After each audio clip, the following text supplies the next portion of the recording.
phenomenon that is quite common is many of us are under the impression that Islam is a way of life. And I think that this is true and untrue at the same time. Let me explain.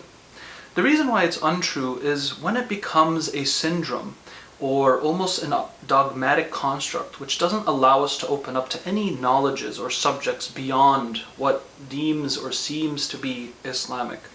So for instance, this is one of the reasons why some people tell me, psychology and all this stuff is, a waste of time because all you need is Islam.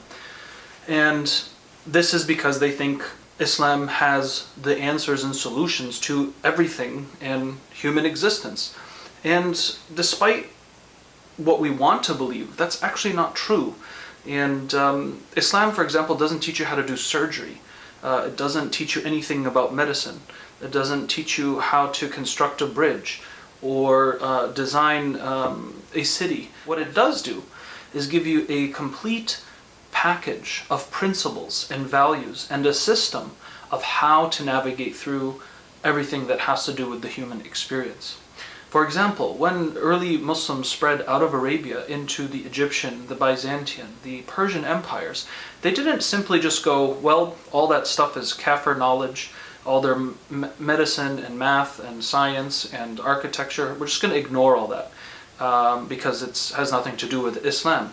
Rather, what they did was they studied, understood the previous civilization's knowledge, and then re-expressed it through the lens of Tawheed. And that's what made the Islamic civilization flourish and become so diverse. Like I said, Islam is a way of life, but at the same time it isn't, because it doesn't teach you how to do everything in the world, and it doesn't give you answers for everything in the world.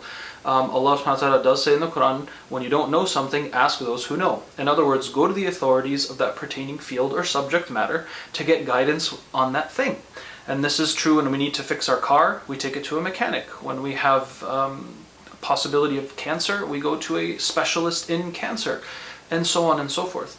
So this idea of Islam is a way of life and there's nothing else you need to know other than studying your creed and Sharia and that's it, this is a very limited scope of human existence and reality as a whole. And when you find the best scholars in our history and even today are usually well learned in many subjects because they're able to integrate all of this knowledge as reflections of that one divine source, Allah subhanahu wa ta'ala.